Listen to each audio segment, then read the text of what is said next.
네, 안녕하세요, 여러분. 저는 대한노인신경과 신경의학회 특임이사 노원을지대병원 신경과에서 근무하고 있는 이웅우입니다. 오늘 제가 여러분과 얘기 나눌 내용은 떨림에 대처하는 우리의 자세에 관한 내용입니다. 사실 떨림에 대한 강의라고 보시면 되는데 조금 더 실생활에서 많이 접할 수 있는 주제로 조금 더 친근하게 다루고자 이렇게 제목을 정해봤습니다.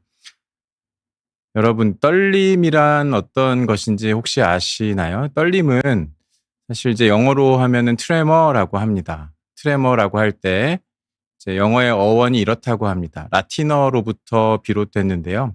라틴어의 떨다, 흔들다라는 뜻의 트레미어라는 이제 어원이고 구성은 트램하고 그다음 뭐 떨리는 것이라는 뜻의 OR이 붙어서 영어로 이제 트레머라고 부르게 되는 것입니다.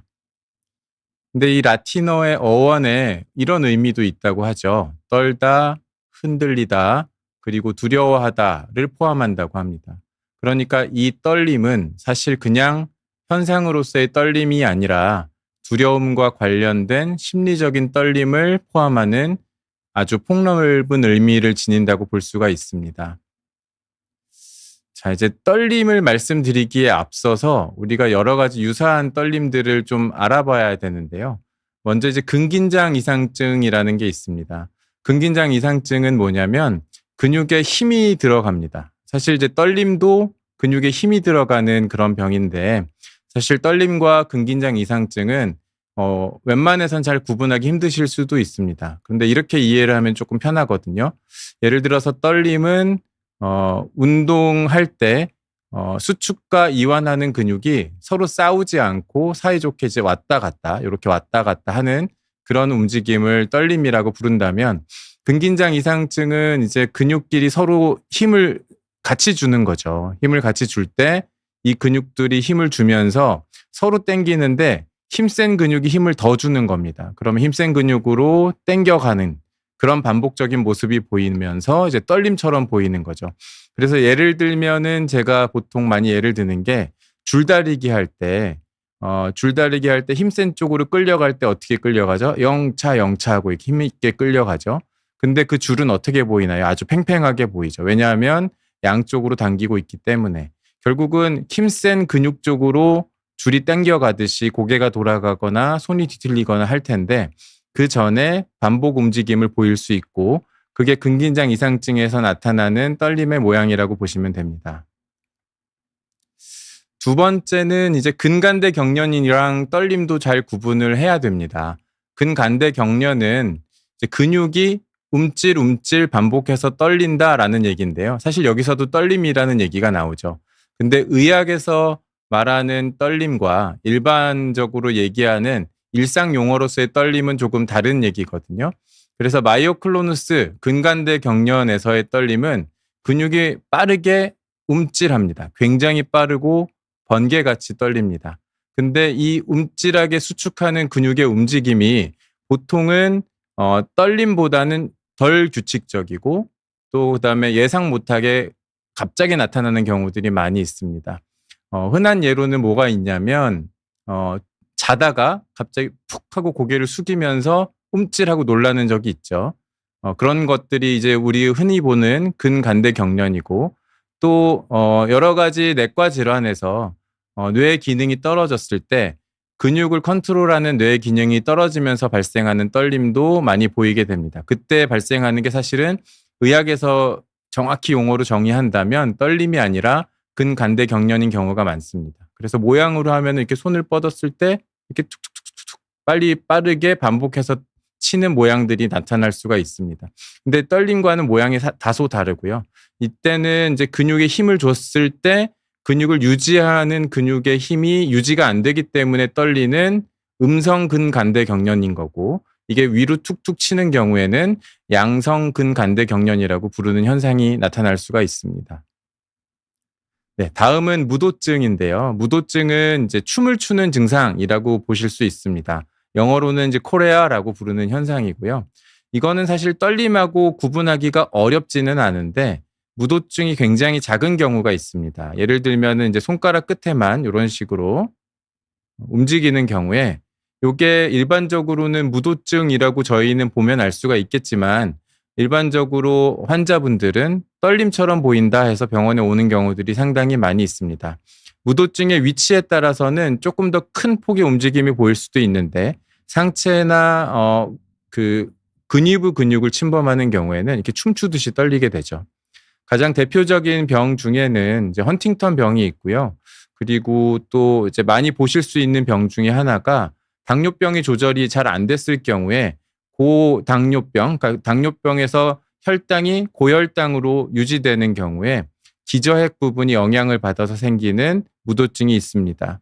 보통 이때는 한쪽으로 오는 경우가 많이 있고 양쪽으로 오는 경우도 심심치 않게 있습니다.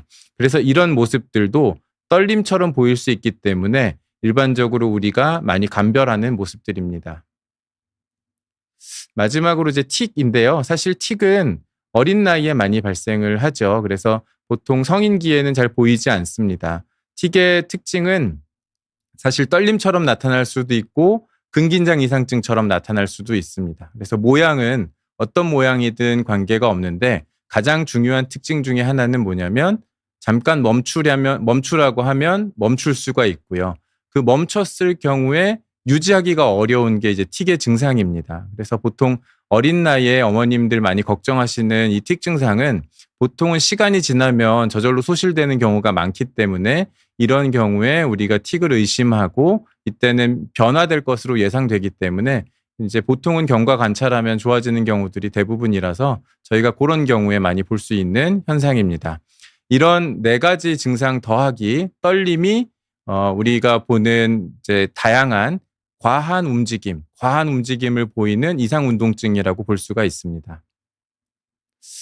자, 떨림의 모양은 어떤 걸까요? 아까 말씀드렸던 근긴장 이상증, 마치 줄다리기 하는 것처럼 서로 힘이 세고 서로 끌어가려고 하고 당기는 힘이 세서 마치 이제 줄다리기 줄이 팽팽한 느낌, 이런 거는 아닌 것 같고, 그리고 움찔움찔 마치 번개 치듯이 근육이 수축하는 근간대경련 모양도 아니고, 그리고 춤추듯이 움직이는 무도증 모양도 아니고, 그리고 잠깐 멈출 수 있는 틱 모양도 아닙니다.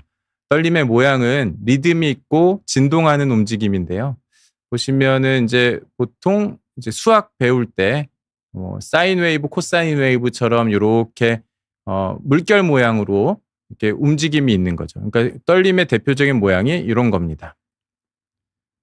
그래서 이런 떨림의 모양은 리듬이 있고 진동하는 움직임, 가장 많이 보이는 움직임이고, 그래서 근육의 입장에서 보면 흥분해가 박을 켤 때처럼 마치 줄다리기 할 때처럼 서로 팽팽하게 당기는 것이 아니라 흥부랑 흥부 부인이 한쪽 근육이 돼서 이쪽 근육이 당기면 이쪽 근육이 풀어지고 이쪽 근육이 당기면 이쪽 근육이 풀어지는 서로 상호 보완적으로 수축 이완을 반복하는 그런 모양들을 의학적으로 떨림이라고 정의를 하게 됩니다. 자, 이렇게 환자분이 오셨어요. 환자분이 떨린다고 왔는데 진짜 의학적인 떨림인가 해서 저희가 잘 살펴봤더니 앞에 말씀드렸던 그런 정의에 부합하는 떨림이다. 그러면 이제 어떤 떨림의 원인이 있는지를 찾기 위해서 이런 것들을 저희가 체크를 하는데요. 자세에 따라서 그리고 속도에 따라서 원인에 따라서 위치에 따라서 떨림을 구분할 수 있습니다. 먼저 자세에 따라서 떨림을 구분을 할 건데요. 안정떨림이라는 것이 있습니다. 안정떨림은 뭐냐면 안정된 자세에서 떨린다라는 거죠. 근데 안정된 자세는 뭐냐면요. 보통은 팔을 축 늘어뜨린 자세가 됩니다. 그래서 팔걸이에 팔을 올려놓는 자세도 보통 안정자세라고 저희가 생각을 하지만 그거보다 조금 더 잘 볼 수 있는 것은 서 있을 때 팔이 축 늘어지죠. 그때 떨림이 안정떨림의 가장 대표적인 모습입니다. 그리고 자세떨림은 특정 위치로 손이 움직일 때 떨리는 모습입니다. 예를 들어서 저희가 검진을 할 때 손을 앞으로 이렇게 쭉 뻗어보세요라고 얘기를 하면 손을 뻗었을 때 떨리는 모양이 나타나는 거죠. 안정떨림은 즉 가만히 있을 때 이런 식으로 가만히 있을 때 떨리는 모습이 안정떨림이고, 그다음 자세떨림은 손을 앞으로 뻗쳤을 때 떨리는 것들을 자세떨림이라고 부릅니다. 의도떨림은 뭐냐면 조금 더 저희가 목표를 향해서 움직이려고 할 때 떨리는 모습들을 의도 떨림이라고 하는데요. 예를 들어서 어떤 타겟으로 손이 갈 때, 그 손이 갈 때 떨리는 모습들이죠. 이것들을 조금 더 극명하게 보기 위해서 어떤 검진을 하냐면 손에다 코를 댔다가 물체 끝에 손을 대려고 할 때, 끝으로 갈 때 이렇게 떨리는 모습들이 보이게 되는데 이런 것들을 의도 떨림이라고 부릅니다. 그래서 안정 떨림의 대표적인 병은 파킨슨 병이 있습니다. 파킨슨 병은 잘 아시다시피 가만히 있을 때 떨리고 느리고 뻣뻣하고 꾸부정한 병이죠. 노인 환자한테서 굉장히 많이 생기는 병이기 때문에 떨리면 저희가 파킨슨 병 걱정하고 의심을 하죠. 근데 자세 떨림이 있으면 파킨슨 병을 의심하는 게 아니라 안정 떨림이 있으면 파킨슨 병을 의심을 합니다. 근데 여기서 또 주의할 것은 그럼 파킨슨 병은 안정 떨림만 있고 자세 떨림은 없어야 돼 라고 생각하실 수도 있는데요. 여기서 파킨슨 병의 안정 떨림이 두드러진다라는 뜻은 파킨슨 병에서도 안정 떨림이 주로 나타나지만 자세 떨림도 나타날 수 있습니다. 대신에 안정 떨림이 메인이기 때문에 안정 떨림만큼 자세 떨림의 정도가 심하지 않은 게 첫 번째 특징이 되겠고요. 두 번째 특징은 파킨슨 병 환자에서의 안정 떨림은 가만히 있을 때 떨리지만 자세를 잡았을 때 그때 조금 쉬었다가 다시 떨리는 모습들을 보이게 되는데 이런 것들은 재발현 떨림이라고 부르고 안정 떨림의 조금 다른 모양처럼 생각하시면 쉽습니다. 그리고 또 한 가지 가능성이 있는 것은 파킨슨병 환자가 본태 떨림이라는 다른 자세 떨림이 두드러진 병도 가질 수가 있거든요. 그래서 그런 경우들을 다 생각을 하게 됩니다. 지금 잠깐 힌트를 드렸는데 자세 떨림의 가장 흔한 원인은 본태 떨림이라는 겁니다. 본태 떨림은 영어로 essential tremor라고 부르는데 그냥 이해하기 쉽게 설명을 드리자면 그냥 원래 떨리는 성향이 있는 혹은 떨리는 성향을 보이기 쉬운 그런 환자라는 뜻입니다. 사실 본태 떨림이라는 게 어떤 생활에 방해되는 요소가 있지만 어떤 다른 심대한 뇌 질환으로 생각될 정도의 그런 문제들은 잘 발생하지 않거든요. 그래서 본태 떨림이라는 건 어찌 보면 굉장히 자세에 따라서 불편한 증상이긴 하지만 아주 크게 걱정되는 병은 아닙니다. 하지만 이제 어떤 환자의 경우에는 굉장히 심하게 떨리시기 때문에 손에 물컵을 들고 막 이렇게 흔드는 모습들을 본다면 그런 경우에는 굉장히 힘드시겠다라는 생각이 들 수도 있는 그런 병이기도 합니다. 항진된 생리적 떨림은 이제 손을 들었을 때 역시 떨리는 게 모습이 잘 보일 수 있는데요. 굉장히 잘고 조금 더 빠른 특징이 있고 어떤 원인이 있는 경우가 잘 많습니다. 예를 들어서 저희가 이제 스트레스를 받으면 이제 스트레스 때문에 목소리가 막 떨릴 수도 있죠. 예를 들어서 어떤 사람들이 많은 방송 앞에서 혹은 이제 사람들이 많은 공간 앞에서 얘기를 하게 될 때 목소리가 빠르게 떨리고 손이 부르르 떨리는 경우도 있습니다. 이럴 때 우리는 생리적 떨림이 항진되었다라고 표현하기도 합니다.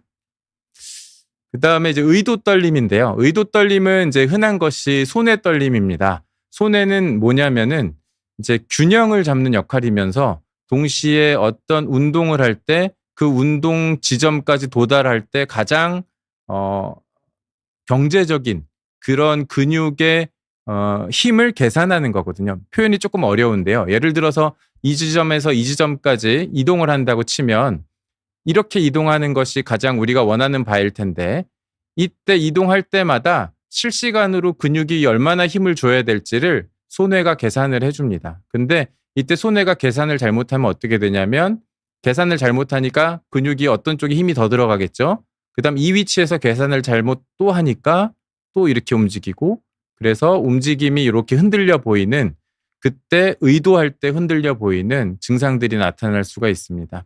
그래서 손의 떨림은 손의 기능의 이상을 의심하는 의도 떨림이 있을 때 손의 기능의 이상을 의심을 하게 됩니다. 네, 그 다음에 이제 두 번째는 속도에 따라서 구분을 하는데요. 사실 이거는 임상적으로 우리가 구분할 때 크게 도움이 되지는 않습니다. 왜냐하면 대부분의 떨림이 5Hz, 그러니까 1초에 5번 정도에서 떨리기 때문에 그렇습니다. 그래서 떨림이 뭐 이 정도 속도인데 무슨 병일까라고 생각하기에 아주 많이 도움이 되진 않는데 아주 간혹 도움이 되는 경우도 있습니다. 이제 보통 느린 떨림이 있을 때는 혹시 손해가 관련된 건 아닌가 이렇게 의심을 많이 하고요. 빠른 떨림이 있을 때는 항진된 생리적 떨림, 그러니까 아까 말씀드렸던 그런 긴장된 상황에서의 떨림인가 혹은 기립 떨림, 그러니까 일어섰을 때 다리가 떨리는 굉장히 드문 병이 있거든요. 그래서 이제 그런 경우에는 눈에 떨림의 모습이 보이지 않을 정도로 굉장히 빠르게 떨립니다. 그래서 그런 모습들은 아닌가 이제 의심을 하게 됩니다. 다음 이제 원인에 따라서인데요. 사실 이게 가장 중요하죠. 왜냐하면은 원인이 있고 그 원인이 치료 가능하다면 반드시 우리가 원인부터 찾아서 치료를 해야 되기 때문에 그렇습니다. 약제가 원인일 수 있다. 이게 굉장히 중요한 포인트라고 저는 생각을 하는데요. 약이 떨림을 유발할 수 있습니다. 그러니까 약이라는 이름이 주는 다양한 요소가 있는데 보통 일반적으로는 약이 도움이 되는 거겠지. 약은 무조건 나의 몸에 좋을 거야 라고 생각을 하시는 경우들이 많지만 사실 일부 약제들은 도움이 안 되는 경우들도 상당히 많고요. 그럼에도 불구하고 왜 약으로서 쓰는가 혹은 이제 왜 약으로서 유지가 되는가 사실은 그 약이 허가받고 사용해야 되는 이유가 있기 때문에 그렇습니다. 그래서 떨림이 발생하더라도 무조건 이제 그 원인 되는 약을 끊어야 되는 건 아니고 떨림이 있는데 원인 되는 병의 치료가 시급하거나 중요하다면 그 약을 유지하면서 대신에 이제 다른 방법들을 좀 찾아 나가야 되겠죠. 어쨌든 약이 영향을 줄 수 있는지 없는지를 판단하는 것은 굉장히 병의 치료에 있어서 중요한 일입니다. 그래서 중요한 것은 이제 떨림의 시점과 시간 관계를 봐야 되는 겁니다. 양리적인 관계가 논리적으로 설명이 돼야 되는 것이지 이 약제가 있다고 해서 떨림이 가능하다고 해서 무조건 이 약제가 원인이라고 생각할 수는 없습니다. 예를 하나 들어보죠. 예를 들면은 이제 그런 것들이 있습니다. 우리가 어떤 소화가 안 된다라고 생각을 했을 때 어떤 약제가 소화가 안 될 수 있는 약제라고 이름이 써 있다고 합시다. 근데 그 약제를 뭐 예를 들어서 10년 전부터 먹었다고 하죠. 근데 소화가 안 되는 건 어제부터 일이라고 칩시다. 물론 이제 그 약제가 원인이 될 가능성이 완전히 배제된 건 아니지만 가능성이 아주 높다고 볼 수는 없겠죠. 여러분들이 이제 보실 때 약의 부작용이라고 리스트가 쭉 써 있는 그런 모든 부작용들은 있을 수 있는 일들을 적어 놓은 것이지 무조건 그 일이 벌어질 것이다 라고 적어 놓은 것은 아닙니다. 그래서 약제의 원인이 있을 수 있지만 결국은 우리가 이 약제와 논리적으로 그런 증상이 유발될 수 있는 것인가 또한 시점이 맞는 것인가 라는 것들을 잘 파악하면서 약제의 떨림의 원인으로서 약제를 판단하고 있습니다. 그 다음에 이제 치료 가능한 원인들을 주로 알아보고 있는데요. 대사적인 원인들이 있습니다. 가장 대표적으로 갑상선 기능 항진증, 갑상선 기능 항진증은 대사의 속도를 빨리 하는 그런 병이거든요. 그래서 대사의 속도가 빨라지면 몸의 근육의 움직임도 빨라지고 장 운동도 빨라지게 됩니다. 그래서 결국은 환자가 떨림으로 병원에 오지만 원인은 갑상선 기능 항진증인 경우가 상당히 많아서 병원에 처음 떨림으로 내원했을 때 갑상선 기능 검사를 하는 경우들이 굉장히 많이 있습니다. 그 밖에 전해질 문제도 떨림을 유발할 수가 있는데 나트륨이 과하거나 덜한 고나트륨 혈증이나 저나트륨 혈증 같은 경우에도 떨림을 유발할 수가 있죠. 그리고 신장 기능이나 간 기능이 떨어져도 떨림을 유발할 수 있는데 이때는 일반적인 떨림의 모양보다는 아까 보여드렸던 여러 가지 떨림 유사 증상 중에 근간대 경련 같은 증상들이 나타나기가 쉽습니다. 네, 대표적인 유발 약제를 말씀을 드릴 건데요. 안정떨림은 도파민 수용체 억제제라고 써 있습니다. 말이 어려운데 쉽게 얘기해서 우리 몸에 도파민이 있는데 도파민이 탁 들러붙는 수용체를 막는 그런 약이죠. 그러니까 도파민의 역할을 방해하는 약. 아까 말씀드렸던 파킨슨병, 안정떨림의 대표 주자인 파킨슨병도 도파민이 부족한 병이잖아요. 그러니까 바꿔서 생각을 하면 도파민이 억제가 되면 가만히 있을 때 손이 떨리는 파킨슨병처럼 보일 수 있겠구나라고 생각을 하실 수가 있겠고요. 비슷한 약들이 이제 플루나리진이나 시나리진 같은 칼슘 채널 차단제가 있는데요. 이런 것들은 두통 어지러움 예방약이죠. 그래서 이런 약제들을 쓰시는 경우들이 왕왕 있는데 가만히 있을 때 떨린다면 이제 이런 약들을 쓰고 있지는 않은지 그런 것들을 검토하게 됩니다. 그 밖에 이제 발프로산이나 리튬, 아미오다론 같은 이제 정신건강의학과나 내과나 이런 곳에서 쓰는 약제들이 떨림을 유발할 수 있는데 아까도 말씀드렸지만 유발할 수 있다는 것이 무조건 유발하는 것도 아니고 이 약제들이 중요한 역할을 한다면 무조건 약을 끊을 수만도 없는 일들은 꼭 기억을 해주셔야 되겠습니다. 네, 자세 떨림의 원인은 조금 이제 다르게 보는데요. 자세 떨림은 약간 흥분돼 있는 상태에서 떨림이 유발되기 쉽다라고 판단하면 그렇게 기억을 한다면 이런 약제들을 기억하기가 좋습니다. 뭐 카페인, 니코틴, 베타 효연제, 암페타닌, 코카인 이런 약제들은 약간 신경 흥분제로서 작동하는 경우들이 많이 있거든요. 그리고 발프로산과 리튬은 안정 떨림과 자세 떨림 둘 다 유발할 수 있는 약제이기 때문에 이런 것들을 기억하신다면은 이제 우리가 대표적인 유발 약제로서 이런 약제들을 떨릴 때 먼저 찾아볼 수가 있겠죠. 네, 그 다음에 위치에 따라서 우리가 떨림을 여러 가지 생각을 하는데요. 사실 대부분의 떨림은 손에서 오거나 고개에서 오는 경우가 많죠. 그래서 그런 위치에 따라서 감별이 쉽지 않지만 여기가 떨린다 그러면 이제 우리가 특정 병을 의심하는 위치만 하나 기억해 주시면 좋을 것 같은데요. 다리가 가만히 있을 때 떨린다 라고 한다면 파킨슨병을 일단 의심을 해봐야 됩니다. 가만히 있을 때 떨리는지 어떻게 알아요 하면은 의자에 앉아 있을 때 앉아 있을 때도 바닥에 발이 닿는 상태보다는 침대 같은 데 걸터 앉아서 다리가 공중에 떠 있는 상태에서 다리가 가만히 축 늘어져 있을 때 발발발발 떨린다면 그러면 이때는 파킨슨병 가능성을 생각을 해야 됩니다. 그래서 위치에 따라서는 주로는 손이 흔들리지만 고개가 흔들리지만 다리가 떨리는 경우에는 파킨슨병을 의심을 해야 되겠다라고 말씀을 드리겠습니다. 네, 떨림의 치료는 그래서 파킨슨병 떨림은 안정떨림이니까 안정떨림은 주로 파킨슨병을 의심하게 되고 파킨슨병으로 진단받았다 한다면 파킨슨병에 대한 치료가 필요하겠죠. 그래서 파킨슨 약이 이렇게 많습니다. 레보도파제제, 도파민 효연제, 마오비 억제제, 아만타딘, 항콜린제 이렇게 있는데요. 사실 이 중에서 떨림에 가장 효과가 좋은 약제의 종류는 항콜린제입니다. 근데 이제 항콜린제는 쓰는데 약간 지장이 좀 있습니다. 왜냐하면은 항콜린제 역할 자체가 떨림을 조금 더 두드러지게 감소시킬 수 있지만 기억력이 좀 떨어질 수가 있고요. 그다음에 입이 마르거나 변비가 유발되는 경우들이 상당히 많이 있습니다.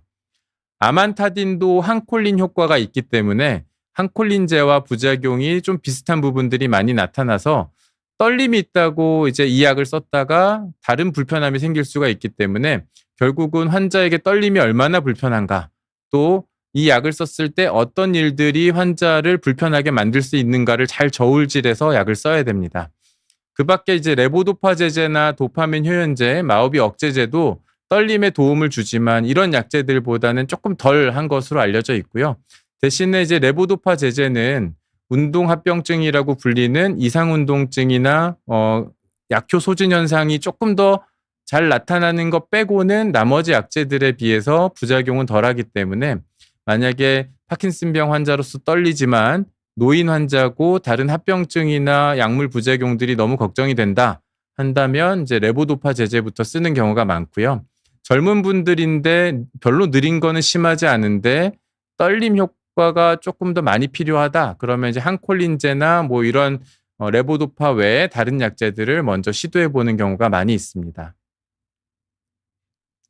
네, 본태 떨림은 이제 자세 떨림의 대표 주자죠. 그래서 우리가 흔히 말하는 수전증이 사실은 대부분 본태 떨림입니다. 근데 이 본태 떨림 치료제는 사실 제일 많이 쓰는 게 베타 차단제입니다. 프로프라놀롤 이라는 약이 가장 많이 쓰이게 되고요. 베타 차단제는 이제 그 밖에도 여러 가지가 있는데 이 약제들을 쓰게 될 경우에 흥분도가 조금 떨어지니까 떨림이 잘 조절되는 모습들을 보입니다. 그래서 이 베타 차단제의 장점은 약효 지속 시간이 뭐 아주 길지는 않기 때문에 필요할 때만 쓸 수가 있거든요. 예를 들어서 자세 떨림이 있는데 나는 누구 앞에서만 갈 때 그때만 필요하다 그렇다면 베타 차단제 같은 경우는 지속 시간이 길지가 않죠. 그래서 필요할 때만 약을 꺼내서 쓰기에 좋은 그런 약제입니다.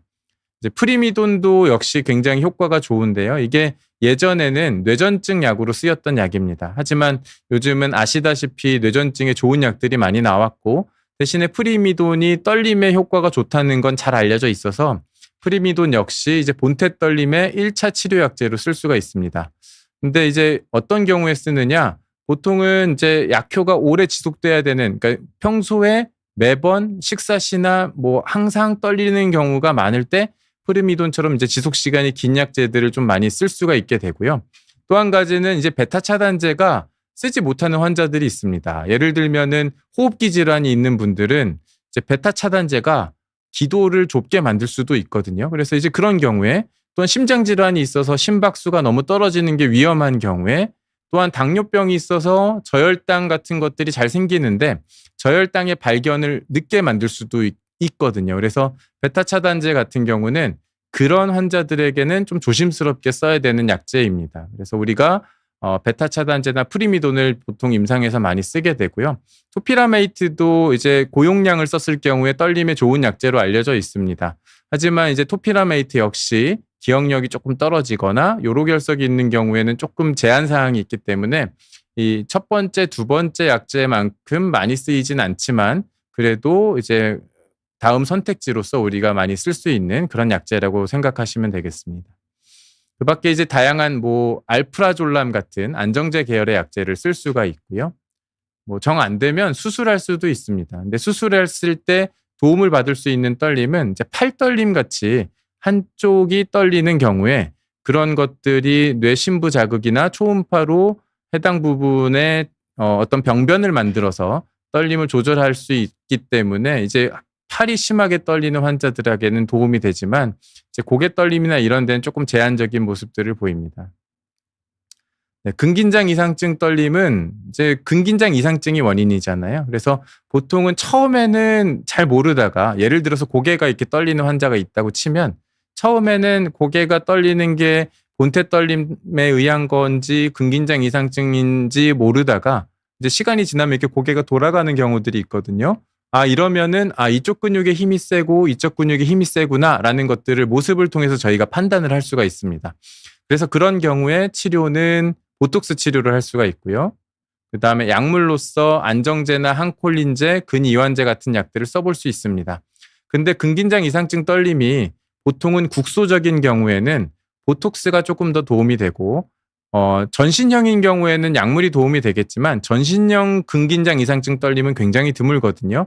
그래서 보통 근긴장 이상증 떨림은 보톡스를 먼저 쓰는 경우들이 많이 있습니다. 물론 이제 손같이 복잡한 근육에 생긴 근긴장 이상증 떨림의 경우에는 보톡스가 굉장히 조심스럽습니다. 왜냐하면 주변으로 약이 번지는 경우에는 다른 손가락 근육에도 영향을 줄 수 있기 때문에 그렇습니다. 네, 그래서 오늘 이제 강의를 간략하게 정리를 하면요. 떨림에 대처하는 우리의 자세. 사실은 떨림이라고 한다면 굉장히 일반인으로서는 너무 넓은 범위의 원인이 있을 수 있는 거고요. 하지만 이제 의사로서는 그 떨림이 의학적인 떨림인가부터 접근을 해서 그 떨림이 의학적인 떨림이라면 우리가 해결 가능한 원인이 있는지 그걸 먼저 찾게 됩니다. 그래서 원인을 찾아서 그 원인을 없애면 환자분들이 굉장히 행복해지죠. 왜냐하면 이것만 안 하시면 혹은 이것만 고치면 저한테 안 오셔도 됩니다. 의사를 안 보는 게 굉장히 중요한 일이잖아요. 그래서 원인을 찾아서 떨림을 대처하는 것이 가장 중요하겠고요. 그래서 원인을 없앨 수 있으면 없애자. 이게 첫 번째 우리의 자세입니다. 약물이 혹시 나의 떨림을 유발하는 약제가 있는지 혹은 나의 떨림을 유발하는 내과 질환이 있는지 혹은 일부 뇌질환이 있어도 떨림이 생길 수가 있죠. 그래서 그런 경우에 원인을 없앨 수 있으면 없애자라는 게 첫 번째 우리의 자세고요. 두 번째, 이 떨림이 없어지지 않는 원인이라면 어떻게 해야 될까? 그때는 이제 증상에 대한 치료를 하는 겁니다. 파킨슨병이면 파킨슨병에 대한 치료, 본태 떨림이면 본태 떨림에 대한 치료를 하면 됩니다. 하지만 이때의 치료는 원인을 없애기 위한 치료라기보다는 증상을 조절하기 위한 치료이기 때문에 만약에 증상을 치료하면서 발생할 수 있는 그런 부작용이나 힘듦이 증상을 호전시킴으로써 얻을 수 있는 이득보다 크지 않다면, 그러니까 그런 불편함이 더 크다면 증상을 치료하는 것이 그렇게 아주 필수적인 것은 아니다. 그러니까 증상과 부작용을 잘 따져가면서 그 사이에 정확한 균형점을 찾는 것이 중요하겠다라고 말씀을 드리겠습니다. 네, 그래서 오늘 제 강의는 여기까지고요. 이후로는 들어온 질문에 대해서 제가 답변 드리는 것으로 진행을 해보겠습니다. 네, 첫 번째 질문인데요. 물컵을 들려고 하면 손이 더 심하게 흔들리는데 힘을 줄 때만 떨리는 이유가 뭔가요? 라고 말씀을 주셨는데요. 굉장히 관찰력이 좋으신 분인 것 같습니다. 제가 아까 떨림을 설명할 때 안정 떨림, 그리고 자세 떨림, 의도 떨림이라고 말씀을 드렸는데요. 안정 떨림은 축 늘어뜨린 상태라고 말씀을 드렸죠. 이제 물컵을 들려고 하면 손이 더 떨린다는 얘기는 물컵을 드는 행위 자체가 힘이 들어가는 행위가 되겠죠. 그래서 물컵을 들려고 하면 손이 더 떨리는 것은 일종의 자세 떨림이라고 보시면 됩니다. 그래서 물컵을 들 때 손이 떨린다. 그러면 자세 떨림. 그럼 우리 아까 배운 것 중에 뭐였죠? 네, 본태 떨림일 가능성이 제일 높은 거죠. 그래서 힘을 줄 때 떨리는 거는 본태 떨림의 어찌 보면 임상적인 특징입니다. 물론 여기서 이유가 뭔가요까지 들어가려면 굉장히 복잡한데요. 손해가 좀 기능이 일반인과 조금 다르게 떨어져서 본태 떨림에서 떨린다는 이론은 있긴 있거든요. 근데 이게 실질적으로 환자분들한테 도움이 되는 답변은 아니고 그냥 이렇게 기억하시면 좋을 것 같아요. 힘을 줄 때 떨린다, 자세를 잡을 때 떨린다. 그러면 본태 떨림일 확률이 조금 더 높겠구나. 이렇게 생각하시면 더 좋을 것 같습니다. 네, 그 다음 질문으로 넘어갈까요? 네, 여름나기중님께서 아침엔 멀쩡한데 오후가 되면 떨림이 심해집니다. 병원 가야 할까요? 네, 어려운 질문입니다. 왜냐하면 이제 환자분의 모습을 보지 못했기 때문에 병원을 가야 할지 말아야 될지 이제 쉽게 답변 드리기는 어려운데요. 근데 오래되셨고 증상이 만약에 지속적이고 일관된다면 병원 가서 진찰을 받아보시는 게 좋겠다고 생각을 합니다. 아침에 멀쩡한데 오후가 되면 떨림이 심해집니다의 이런 가능한 병들은 사실은 여러 가지가 있을 수가 있는데요. 그 얘기는 또 달리 얘기하면 어떤 특정 병만의 아주 두드러진 특징은 아닙니다. 이런 병이 있긴 있어요. 아침이 제일 편하고 오후가 되면 심해지는 그런 병이 일부가 있습니다. 예를 들면은 신경과 질환 중에 DRD, 도파 반응성 근긴장 이상증이라는 병이 있는데 여기서도 도파민이 나오죠. 근데 도파민이 뇌에서 만들어지는데 이 만들어진 도파민이 밤엔 안 쓰니까 밤 사이에 많이 잘 차곡차곡 쌓여 있겠죠. 그러다가 이제 쌓여 있는 도파민이 아침에 일어나면서부터 소모가 되는데 그게 오후가 되면 많이 소모가 되니까 그때 만약에 근육이 뒤틀리거나 떨린다. 그러면 도파 반응성 근긴장 이상증인가 보다 하고 이런 일중 변동이 굉장히 진단에 도움이 되기도 합니다. 하지만 이 병은 흔하지 않고요. 또 보통은 어린아이에 많이 생기고요. 그래서 말씀하신 증상이 본인에게 있는 증상이라면 그런 종류의 병보다는 다양한 병의 어떤 일부의 특징을 느끼신 게 아닌가 싶어요. 예를 들면은 본태 떨림에서도 이럴 수가 있는데 뭐 어떤 습관이 있을 수도 있겠죠. 예를 들면은 아침에 일어났을 때는 커피를 안 마셨는데 오후쯤 돼서 졸렸더니 커피를 마셨다. 그래서 떨렸다. 그러면은 사실은 병의 자체의 특성으로서 떨린다기보다는 오후가 되기 전에 어떤 본인의 행위 때문에 떨림이 유발됐을 수도 있고요. 또 일부 약제 같은 경우에는 아침에 일어나서 약을 먹었더니 오후 즈음에 약효가 나타날 수도 있겠죠. 뭐 그런 경우도 가능할 것 같습니다. 또 이게 모든 떨림이 환자의 스트레스나 신체 컨디션에 영향을 받거든요. 예를 들어서 파킨슨 떨림도 또 본태 떨림도 가만히 있을 때 혹은 자세를 잡을 때 떨리는데 이게 힘들거나 스트레스 받거나 배고프면 더 떨리거든요. 그래서 오후가 마침 그런 상황들이 반복해서 나타나지는 않은지 그런 것들을 확인하는 게 더 중요할 것 같습니다. 네, 그 다음 질문인데요. 55세 여성인데 본인은 모르는데 머리를 계속 떨더라고요. 무슨 검사를 해봐야 되나요? 나을 수 있을까요? 라고 말씀을 주셨습니다. 고개만 떨리는 경우가 상당히 심심치 않게 있습니다. 사실 제가 아까 처음에 말씀드렸을 때는 떨림이 있고 떨림은 근긴장 이상증과 구분해야 된다라고 설명을 드렸습니다. 하지만 사실 의학적으로는 이렇게 명확하게 구분이 안 되는 경우도 상당히 많습니다. 특히 이제 고개만 떨리는 경우에 고개를 뭐 좌우로 떨리는 경우가 많고 위아래로 이렇게 떨리는 경우도 있는데 그때 초기에 약할 때는 본인은 적응했기 때문에 본인은 고개를 떠는지 모릅니다. 왜냐하면은 우리 눈의 안구는 시선을 고정하는 그런 기능이 있기 때문에 그런 역할이 계속 우리 뇌에서 기본적으로 작동하고 있기 때문에 본인의 시선은 떨리지 않거든요. 고개를 심하게 떨리지 않는 한. 그래서 초반에는 모르는 게 대부분이고요. 근데 이런 병의 원인이 뭐냐? 사실은 손도 같이 떨린다 그러면 본태 떨림인 경우가 조금 더 많고 머리만 떨린다 그러면 조금 더 경과를 봐야 되겠지만 본태 떨림보다는 근긴장 이상증 떨림인 경우가 조금 더 많이 있습니다. 본태 떨림보다 근긴장 이상증 떨림이 고개만 많이 떨리는데 사실 이게 시간이 가면 조금 더 고개가 떨리면서 힘이 세 보이는 경향이 있고 한쪽으로 돌아가거나 이제 어떤 자세, 특정 자세를 취할 때 떨림이 심해진다면 이제 근긴장 이상증에 의한 고개 떨림인 경우를 조금 더 생각하게 됩니다. 그래서 이제 일단은 병원에 와서 모습을 보여주시고 다른 손떨림이나 다른 이제 신경계 진찰을 통해서 이상이 동반되는지를 봐야 되겠고요. 검사는 사실 이제 환자를 보고 결정해야 되는 게 맞는데요. 머리만 떨린다 그러면 뇌질환인 경우가 흔하진 않습니다. 여기서 말하는 뇌질환은 뇌에 문제가 없다의 내용이 아니고요. 뇌 사진을 찍어도 정상인 경우가 많다. 이렇게 말씀을 드릴 수가 있겠고요. 특히 이제 55세 여성이라면 이때 생기는 특발성 근긴장 이상증, 원인을 모르는 근긴장 이상증은 대부분 머리 사진이 정상인 경우가 많습니다. 하지만 아까도 제가 말씀드렸죠. 우리의 자세, 첫 번째 원인을 찾아봐야 된다. 그래서 떨림을 유발할 수 있는 치료 가능한 원인이 있는지를 하나하나 면밀히 찾아봐야 되고 그중에 뭐 여러 가지 혈액 검사들이 있습니다. 혈액 검사 중에는 뭐 갑상선 포함해서 여러 가지 검사들을 좀 해보는 게 좋고요.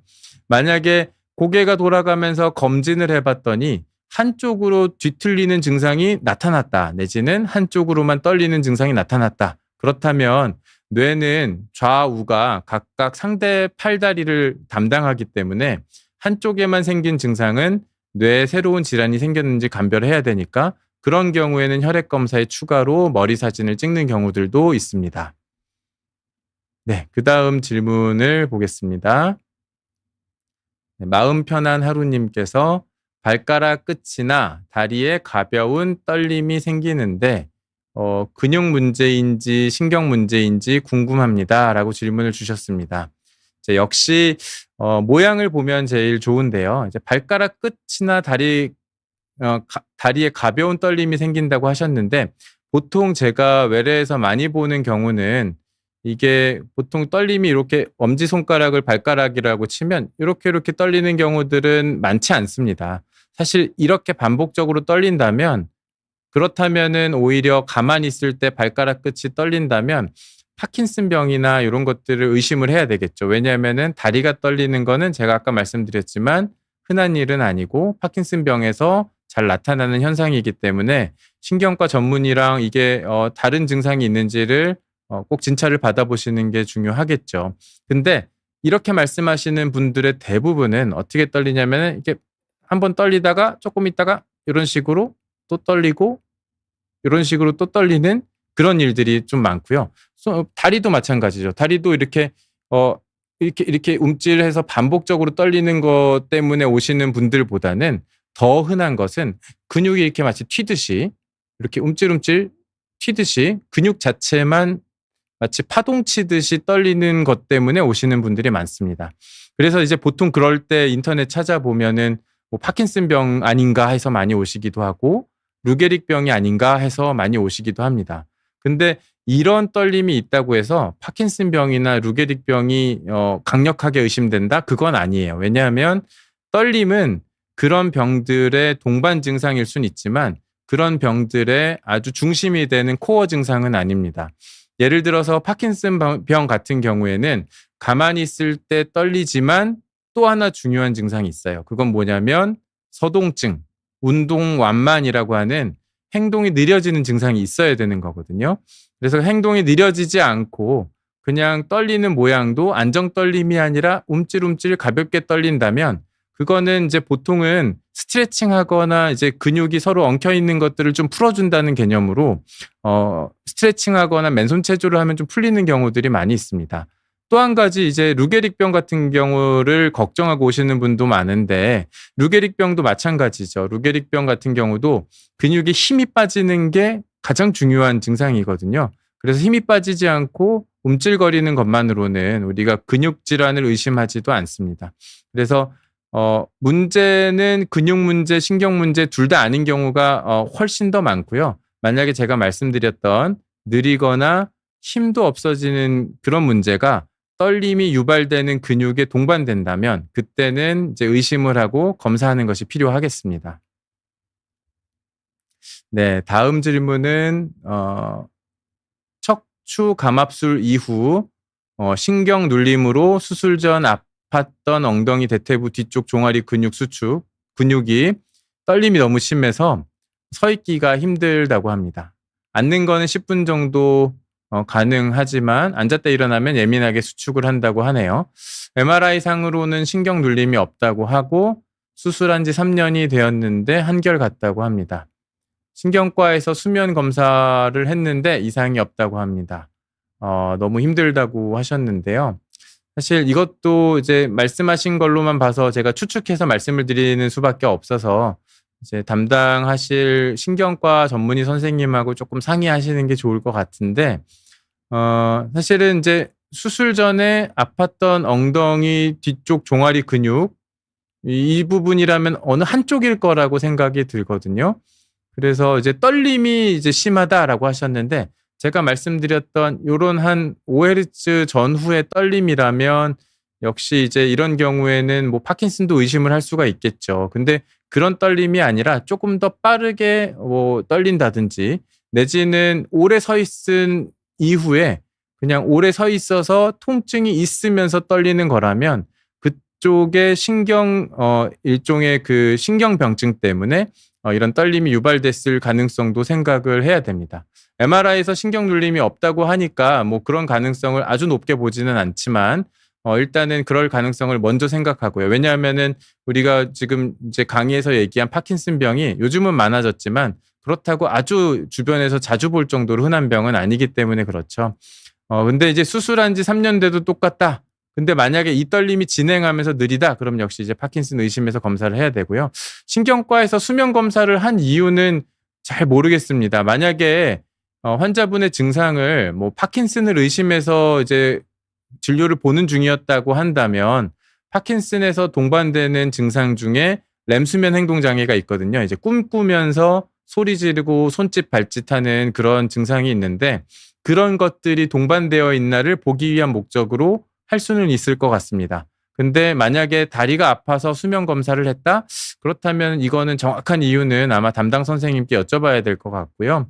그래서 지금 말씀 주신 거를 쭉 종합을 해보면 3년 동안 척추 감압술 이후에 우리가 치료를 했는데도 불구하고 통증과 떨림이 여전하다.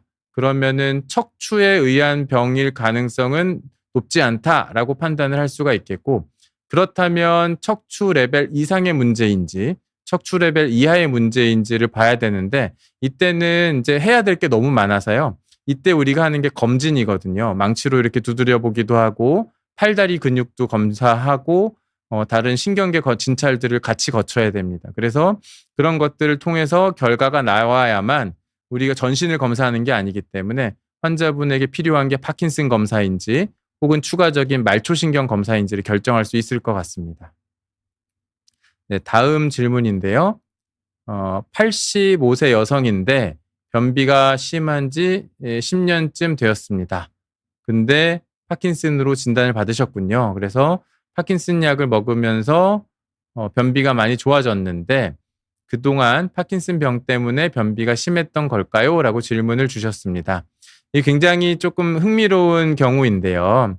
85세 여성의 변비는 사실은 흔한 일이죠. 변비가 주변에도 흔하게 있는 증상이기 때문에. 근데 이분이 파킨슨으로 진단받았기 때문에 저희가 변비를 파킨슨병의 전조 증상으로 생각할 수 있습니다. 파킨슨병의 전조 증상 중에 이제 흔한 것들이 변비, 아까 잠깐 말씀드렸던 렘수면 행동 장애, 뭐 우울증 이런 것들이 있죠. 그래서 파킨슨병으로 진단받았다면 그 이전의 변비가 파킨슨병과 관계에 있었을 가능성이 높죠. 근데 이제 파킨슨 약을 먹고 변비가 좋아졌다 이런 말씀을 하셨는데요. 사실은 조금 더 흔한 경우는 파킨슨 약을 먹고 변비가 심해지는 경우가 조금 더 많습니다. 왜냐하면 파킨슨 병 약의 부작용 중에 장 운동을 느리게 해서 파킨슨 증상은 좋아지지만 장 운동이 느려지는 만큼 변이 잘 안 나오는 경우들이 많기 때문에 그렇거든요. 근데 이제 이런 파킨슨 치료를 받으면서 변비가 좋아졌다면 우리가 예상했던 것과는 이제 반응이 좀 다른 거죠. 그때는 어떻게 유추를 하냐면 저는 이렇게 생각을 합니다. 파킨슨 환자들이 파킨슨 약을 먹으면 좀 꾸부정하고 느리게 걷고 행동이 느렸던 것들이 좀 빨라지거든요. 그리고 또 파킨슨 진단을 받으시면 운동도 열심히 해야 되겠다고 생각을 하게 되고요. 물도 좀 더 많이 먹는 경향이 있습니다. 그래서 물, 야채, 운동 같은 좋은 생활 습관들이 이제 자리 잡게 되면서 또 파킨슨 약을 먹으면서 활동량이 많아지고 운동량이 많아지면서 변비가 간접적으로 좋아졌을 가능성이 있을 거라고 생각을 합니다. 그래서 그동안 파킨슨병 때문에 변비가 심하셨던 건 아마도 맞다고 생각을 하고요. 좋아졌던 거는 오히려 많은 파킨슨병 환자들은 변비가 조금 심한 경우가 많은데 환자분 같은 경우는 또 운동 열심히 하시고 약 잘 드시고 또 좋은 생활 습관을 갖추시면서 좋아지신 게 아닌가라는 생각을 하게 됩니다. 네. 카페인이 떨림을 더 심하게 만들 수 있나요? 라고 말씀을 주셨죠. 아까 제가 떨림의 유발 약제 이런 것들 이제 설명드리면서 그 밑에 이제 카페인이 있었습니다. 카페인은 이제 각성제죠. 그러니까 우리가 졸리면 커피를 마시면 잠이 깨죠. 수험생들이 너무 졸릴 때 커피를 마시고 카페인 음료를 마십니다. 각성제는 흥분제고 흥분제는 뇌가 언제든지 작동할 수 있도록 스탠바이를 시켜주는 그런 약제죠. 그래서 카페인을 먹으면 근육이 움직일 준비를 하는데요. 우리 오토바이 시동 걸고 출발을 준비하면 어떻게 되나요? 오토바이가 부릉부릉부릉하고 제자리에서 엔진이 떨리는 것처럼 우리 근육도 움직일 준비를 하는 거죠. 그래서 떨림이 있는 환자들의 떨림도 더 심하게 만들 수 있고요. 떨림이 잘 안 보이거나 없던 사람도 더 심하게 만들 수 있습니다. 하지만 여기서 주의해야 될 거는 커피를 마셨다고 뭐 2, 3일 뒤까지 잠을 못 자지 않는 것처럼 카페인의 역할이 2, 3일 뒤까지 가진 않아요. 결국은 카페인은 그 카페인의 역할이 작동하는 기간만큼만 떨림을 심하게 만들 수 있거든요. 결국은 원인이라기보다는 악화 요인일 수 있죠. 근데 이제 이런 경우에 카페인만 먹을 때 떨리고 카페인 안 먹을 때 떨리지 않는다. 그렇다면 그분한테는 그게 원인일 수 있겠지만 대부분의 경우에는 카페인은 심하게 만드는 악화 요인으로서 작동하는 경우가 더 많습니다. 네, 마지막 질문인 것 같네요. 갑상선 기능 항진증으로 인한 떨림은 어떻게 테스트하나요? 몸 전체가 떨리나요? 라고 질문을 주셨습니다. 네. 갑상선 기능 항진증으로 인한 떨림은 이제 피검사로 합니다. 보통은 이제 초음파 검사들을 많이 생각을 하시잖아요. 근데 모양이 어떻든 간에 갑상선의 기능을 알 수는 없습니다. 그래서 저희가 이제 피검사를 하게 되면 갑상선 호르몬이 증가되어 있는지 여부를 판단하게 되고요. 갑상선 호르몬이 증가되면서 떨리는 환자들은 이게 원인이겠구나라고 생각하면서 내분비내과와 협진을 해서 갑상선 기능 항진증의 원인을 찾고 치료를 하게 됩니다. 증상에 대해서는 아까 본태 떨림의 약처럼 베타 차단제 이런 것들을 이제 쓸 수가 있죠. 근데 이제 그건 어쨌든 증상에 대한 치료니까 갑상선 기능 항진증이 좋아지면 나중에 중단할 수가 있습니다. 몸 전체가 떨릴 수 있지만 보통은 떨림이 가장 두드러지게 보이는 위치는 말단입니다. 손이 가장 말단이죠. 그래서 손을 떨리는 경우들이 굉장히 많고요. 심한 경우에는 이제 목소리가 떨리는 경우들도 종종 있고요. 몸 전체가 떨리는 경우도 덜어 있습니다. 하지만 주로는 손이 많이 떨린다고 보시면 됩니다. 네, 하나 더 있네요. 손 떨려서 신경과에 갔더니 피검사하고 문제가 없고 본태 떨림이라고 들었습니다. 원래 손이 안 떨렸는데 왜 본태 떨림인가요? 예, 굉장히 어려운 질문인데요. 이게 본태 떨림을 우리가 이제 가족력을 조사해 보면 가족 중에 떨렸던 분이 있습니다. 가족 중에 떨렸던 분이 보통은 뭐 할머니가 떨렸다, 외가 쪽이 떨린다, 뭐 아버지 쪽이 떨린다 이렇게 말씀을 하시죠. 사실은 큰 병이 아니라고 아까 잠깐 말씀을 드렸는데요.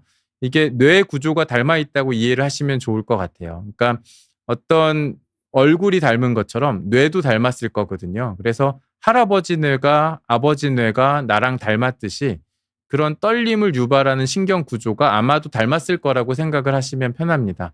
그래서 원인을 찾았는데 원인이 없다라는 얘기는 원래 그런 뇌 구조를 가졌을 가능성이 높다라고 생각을 할 수가 있고요. 근데 원래 안 떨렸는데 왜 본태 떨림인가요? 라고 말씀을 주셨는데 사실은 어떤 증상이 드러나려면 어떤 기준선 같은 것들이 있다고 보시면 이해하기가 쉬워요. 그래서 어떤 문제를 갖고 있더라도 뇌가 충분히 나이가 들거나 그런 모습들이 나올 때까지 어떤 신체 변화가 동반되지 않으면 떨림이 숨겨질 수가 있는 거죠. 그래서 본태 떨림이 이제 크게 두 가지가 있는데 젊을 때 본태 떨림, 또 나이 들어서 생긴 본태 떨림이 있거든요. 근데 이 두 가지 모두 가족력이 있는 경우가 상당히 많고 이런 경우에 질문 주셨던 것처럼 이게 원래 뇌 구조가 그래서 그럴 가능성이 높아요. 하지만 여기서 뇌의 구조는 MRI 찍으면 뭐가 떡하니 있는 그런 뇌의 구조가 아닙니다. 보이지 않는 미세 구조, 아주 작은 변화가 이런 차이를 만들어낸다고 이해하시면 좋습니다. 네, 그래서 오늘 제가 떨림에 대해서 말씀을 여러 가지 드렸는데요. 뭐 떨림 두려워하시지 말고 이제 신경과 전문의를 보시면 또 저희가 잘 진찰하고 또 치료 가능한 병들이 굉장히 많기 때문에 정확히 진단받고 치료하시면 불편하지 않게 또 잘 지내실 수 있을 거라고 생각을 합니다. 오늘 여기까지 마치도록 하겠습니다. 경청해 주셔서 감사합니다.